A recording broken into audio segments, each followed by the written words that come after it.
Good morning, video games. Today is Tuesday, February 9th, 2021. My name is Brennan Bigley. Welcome back to the show. A lot of positive feedback from my episode yesterday.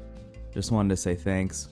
I took a really long time to do all that research and arrange all those points in an order that I thought led up to a satisfying conclusion, so it was really nice, I think, to see that kind of response and see the pickup in places like Bloomberg and the New York Times and things like that.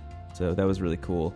Let's move on to this important update from CD Projekt Red that was tweeted out in the middle of the night last night, well, middle of the night for me on the East Coast.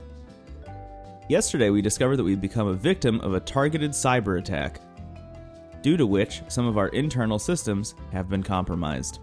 An unidentified actor gained unauthorized access to our internal network, collected certain data belonging to CD Projekt Capital Group, and left a ransom note, the content of which we released to the public. We will not give in to the demands, nor negotiate with the actor. Being aware that this may eventually lead to the release of the compromised data, we are taking necessary steps to mitigate the consequences of such a release, in particular, by approaching any parties that may be affected due to the breach. Here's the ransom note.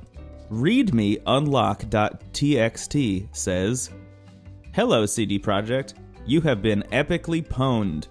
We have dumped full copies of the source codes from your pre-force server for Cyberpunk 2077, The Witcher 3, Gwent, and the unreleased version of Witcher 3.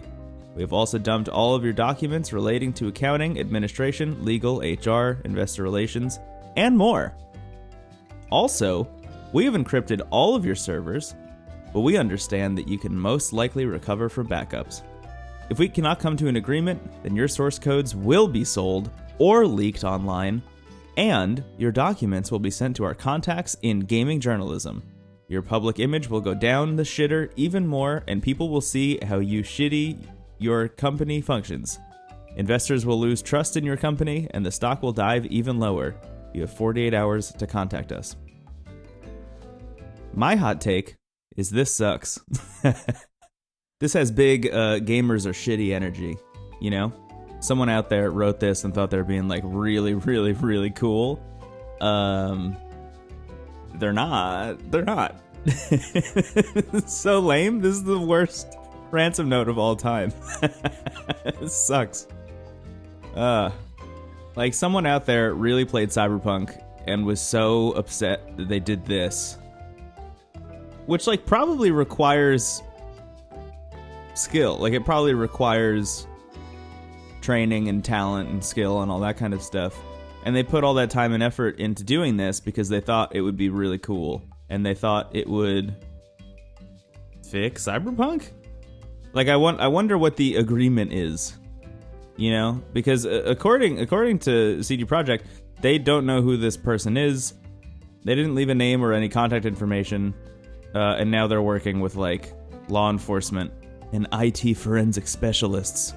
So, like, I don't see how this goes very well for this person who wrote this very dumb ransom note.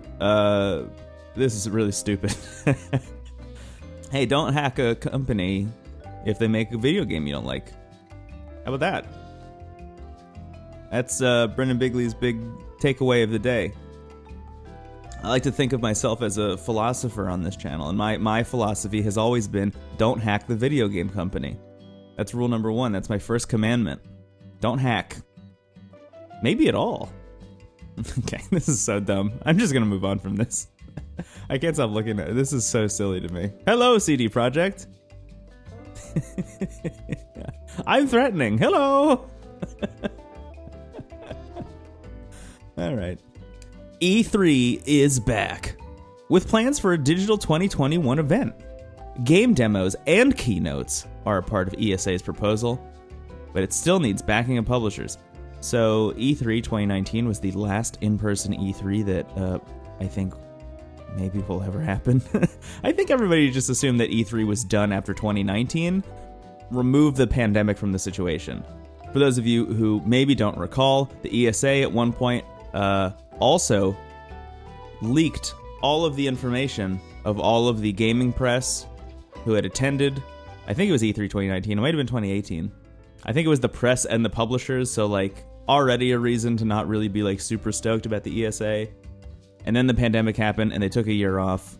I don't know, it just seemed like E3 was done. But now they say that they're going to come back this year as an all-digital event. They want it to be 3 days, June 15th through 17th. They want to hold multiple 2-hour keynote sessions from games partners, an award show, a June 14th preview night, and other smaller streams from game publishers, influencers, and media partners.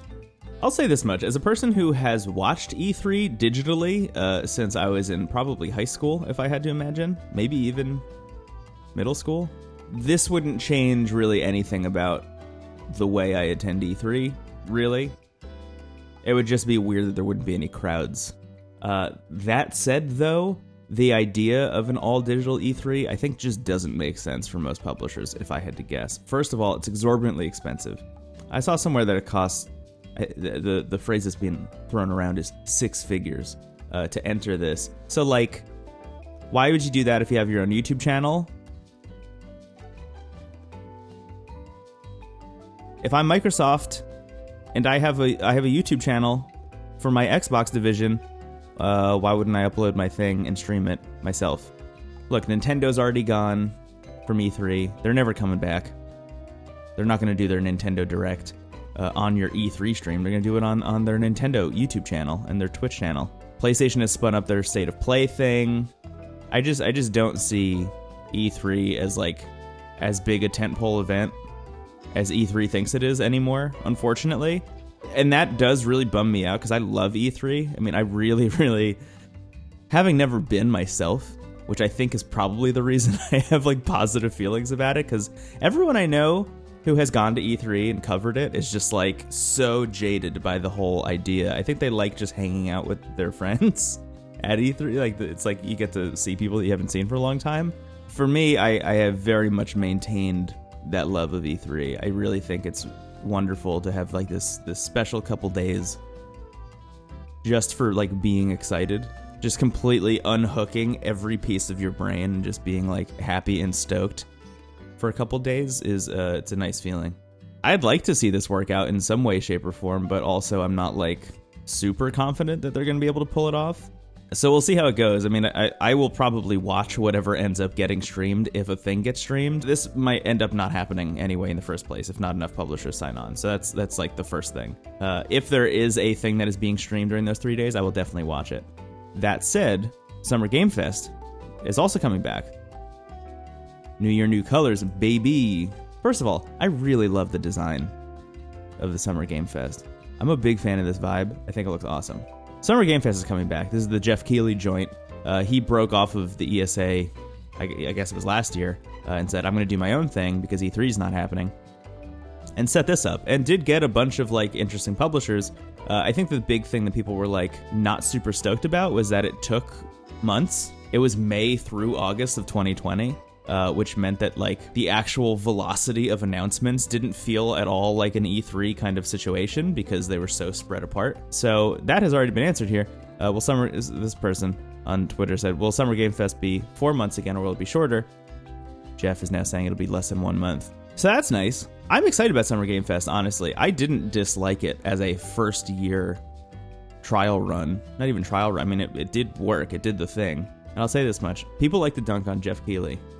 But he has turned the Game Awards from something that seemed very silly as a concept to a thing I genuinely look forward to watching every year now. Every year of the Game Awards has been better than the previous year. And I have a hunch, let's say, that the Summer Games Fest will also follow that same trajectory. I think every year he and his team will become better at hosting the Summer Game Fest until it becomes a kind of digital forward event that I think everybody just wants it to be, because regardless of what you think about the dude, he gets it. And I think that this will eventually surpass and eclipse E3 in the long run if I had to put my money on something. So I'm more excited for Summer Game Fest coming back, believe it or not, than E3, especially if it's going to be less than a month instead of 4 or 5.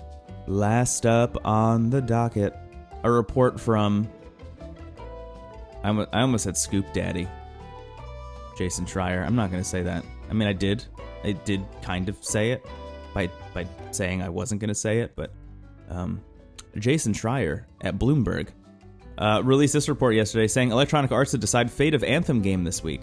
So the long story short here is the developers at Bioware who have been working on Anthem have been working behind the scenes to fix that video game. They've been working on a big, like, ground-up overhaul, maybe in a similar vein to Final Fantasy XIV. And it seems like Electronic Arts are planning this week to go visit the Bioware offices. Well, not visit, probably, because of the pandemic, but they're going to call in to the Bioware offices. They're going to see the progress on this thing this week and decide if Anthem is going to live or die. That seems needlessly stressful. I get it's business, but that seems scary in a way that, like, doesn't feel very good. I imagine if you work on this team at BioWare, this week sucks. I think everybody, I don't know. I guess I'll only speak personally. I personally would like to see a redemption arc for Anthem. I bought Anthem on sale for $5. I also bought a copy for a friend of mine, also for $5, and the two of us played it together for a couple hours, and it was a perfectly enjoyable time. I understand why people didn't, like, get sucked into it like it was a Destiny or a Division or a Final Fantasy XIV, but it was a perfectly enjoyable time, and it seems like they have the bedrock for something that could be even better. So I would like to see this come out, whatever this is that they're working on. I would like to see it come out. I'm not very confident that it will, unfortunately. Just this whole idea here seems so hostile that, like, I think it would take a lot. But who knows? Maybe we'll be pleasantly surprised. And also, I guess my biggest question is, like, how open is the video game audience to the idea of Anthem turning around like this? But honestly, after seeing what happened with No Man's Sky, and the public perception of that, I don't know. Maybe people will be open to it. I'm excited to play whatever the next version of Anthem is. I would like that game to be good and to live up to I think what everybody wanted it to be, including the people at BioWare who worked on it. So I really hope this works out for them. But this just feels like a really gross thing for EA to do, if I'm being honest. Anyway, that was like a cool, fun way to say that the show's over. So sorry to end on a bummer, but yeah, that's the end of the episode for today. So I think I'm going to go. I hope you all have a wonderful day. I hope you enjoyed getting an actual, real episode of the show this week. And I'll talk to you tomorrow morning. Okay? Be there. Goodbye.